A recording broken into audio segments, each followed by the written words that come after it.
Part 3 this morning of a 3-part series, so it's over after today. Got to get my last shots in.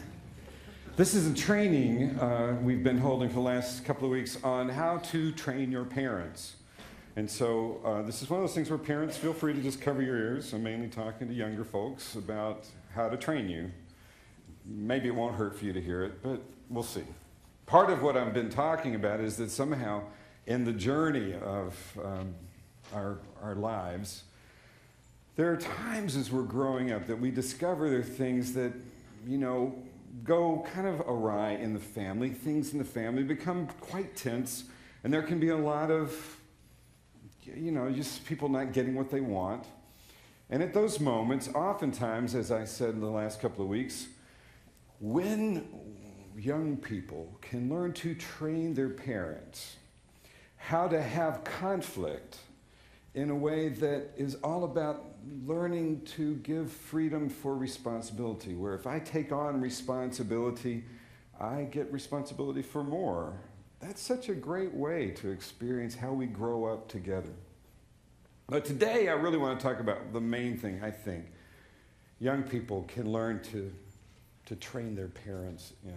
Because I don't know if you've noticed this, but often older people suffer from certain disillusionments. You may have noticed this. They sometimes become disillusioned with parts of life where they spend so much of their time and energy trying to take care of all of the things, often which they really need to do to take care of you and to take care of the house and to take care of making money so that there's food on the table, and perhaps put a little bit back for those years when otherwise you will have to take care of them. Trying to be responsible people, parents, out of the best intentions, sometimes become a little disillusioned with life. And I know what it feels like to have a parent who seems a little disillusioned. And I know that what we often try to do in training our parents is to try to get them to lose control a little bit. You've done this, right? Your parent seems very kind of rigidly trying to do the right thing all the time. And so what you do to your parent is you set your house on fire, or no, you don't do that. No, you do something to kind of stir things up and get them to, you could say, lose it.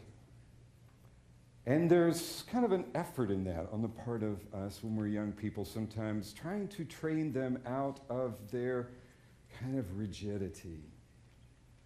But the problem, and this is the training that's really important today, is the problem is the more that you try to shock them out of this disillusionment, the more they tend to feel a need to grip it ever more tightly.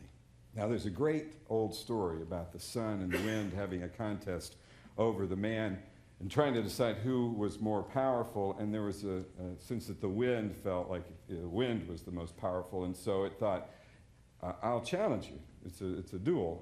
I will show you how powerful I am. I'm going to blow the coat off of this guy.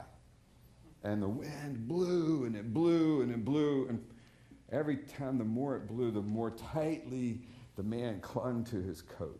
And the sun finally said, okay, my turn. The sun came out and warmed up the day, and the guy just took off his coat.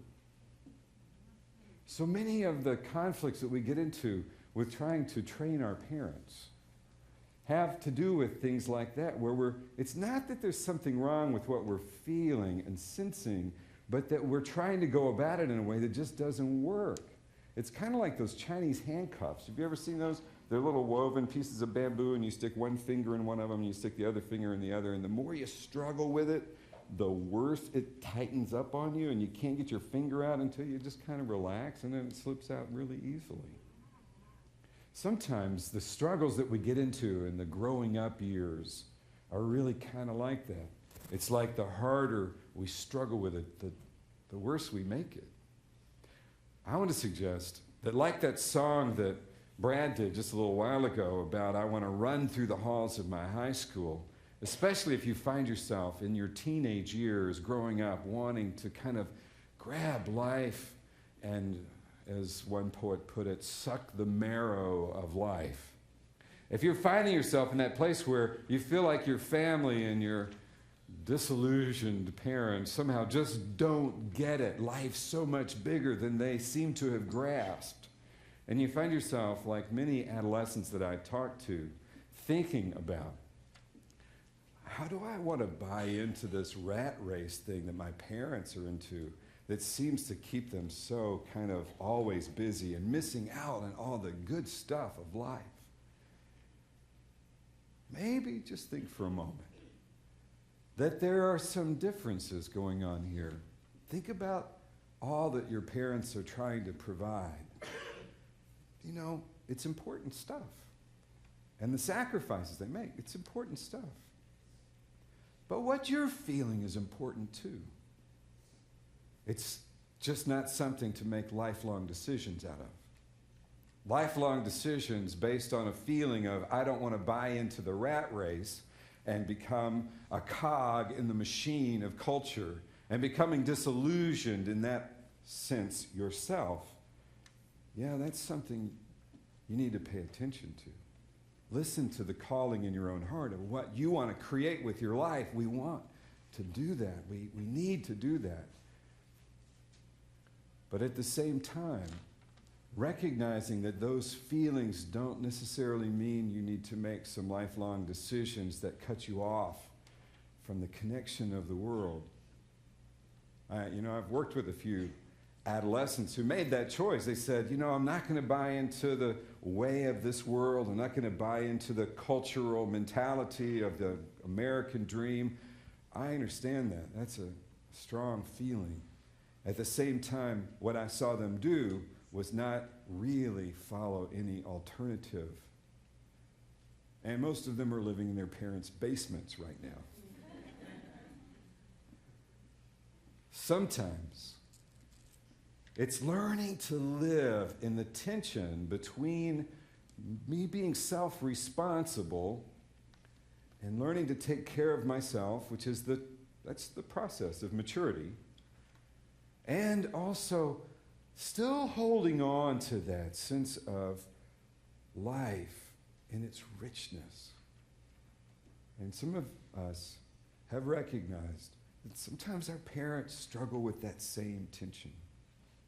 Sometimes it's really easy when your life has become so full of trying to put out fires and take care of concerns that trigger bad feelings and trying to keep those bad feelings from coming by organizing and managing and controlling everything that you can, that you can become a little out of touch with the part of you that even knows how to feel ecstatic and feel joy.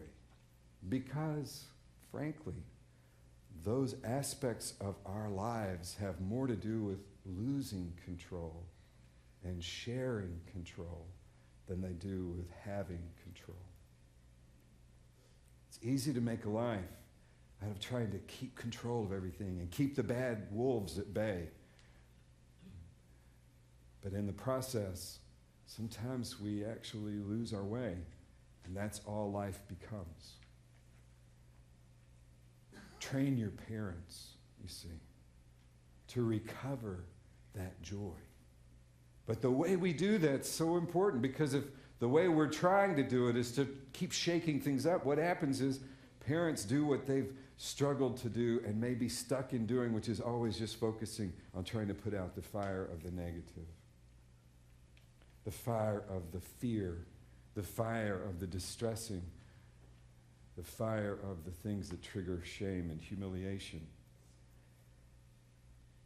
What we need to learn to do is practice creating ways that those things get managed. So we work together to make sure those things get managed so that we can make lots more time for creating those places in life where we get to dance and feel the joy of our connection. You may be surprised how powerful you are at being able to create that kind of change. You may be surprised that whether you are 5 or 15 or 50, that creating more openings for joy is something you have a great deal of power to do. When we begin to recognize we're walking with this kind of balance in our hands, managing the things that could create bad feelings, but practicing, remembering that controlling everything won't create joy. It's often about sharing power, sharing control, letting go of control. When I was a kid, I remember laying on the ground looking up at the stars at night. And I remember my father would sometimes come lay on the ground next to me, and he would tell me about all of the constellations because he was a physics major. And it used to bug me because I really didn't know, and I didn't really want to know all of it. I liked it. I liked learning the names for things, and I still like that I know some because he taught me. But what I wanted most sometimes was just to be in that ecstasy of this big world full of mystery and enchantment. It's too easy to get disillusioned when the images that you carry around of what life is supposed to be don't match what life is. It's a part of the journey of growing up, too. You know, that we struggle sometimes. We think everything's supposed to be one way, and then it turns out it's much more complex and different than we thought. And there's a real tendency sometimes, I want to hold on to my image, even though that image is simply an imaginary island in a sea of change. My image. The more I cling to it and try to control everything to fit it, sometimes robs me of the joy of this moment, the joy of this experience, which is just different from my image. Right? And so we live in the tension between that which we have learned to have as a guiding image of what's good and what we want and what we love and what we dream of, and the experience of the world, which is always much more rich and much more diverse than the simple image that we carry around. And when we bump into other people, we bump into their images of what they think and experience life as being. We have a little conflict sometimes. When I was about 17, I decided I was going to be a preacher. I decided this because there was another preacher who made me feel really guilty one time. And I also had some fear, and I struggled for a while and decided I should be a preacher. And so that was my image. Now, if that's my image of me and my future and what I'm supposed to be, it guides a whole lot of choices. You know, I started studying the Bible. I memorized half the New Testament by the time I was 18. And I could spout sermons by other people who I could quote verbatim if you asked me about anything spiritual, religious. You know, it wasn't until I was in college that I found myself surrounded by some people who seemed to just love me regardless of who I had as my image of who I was supposed to be. Their image of me was a little different from me. Their image of me was, you know, it's not so important that you have to be the person with all the answers. It's much more important to us that you just be you. That you learn to be you. And that's true. Most of the images that we get as we go along through life are images that just got brought in. When was it that I was going to begin to contribute my own ideas to that image? Rather than have it just be the one that was handed me as a child, rather than be the one that was influenced by some preacher, but where I began to dream about who I wanted to be and to begin to take what I was experiencing in my day-to-day life and let it begin to inform what my image of the world was, rather than trying to have my image of the world try to define what life was supposed to be. This is the tensions that all human beings live in. I encourage you, maybe just for this week, to discover would it be like if you tried to train the parents in your life, and maybe you don't have parents around, maybe you just have to find somebody who acts like a parent, or maybe you just have to have a dialogue with that part of you inside of you that tends to be the parent, trying to control everything. But have a dialogue with that part of your life, inviting that part of you to dance. To remember, there are no steps prescribed for this dance of life. The great gift is you're invited to make up your own. Live in the tension of taking care of the things that feel sometimes like you need to make sure aren't going to lead to disaster or problems. But don't lose that sense of the dance. Amen.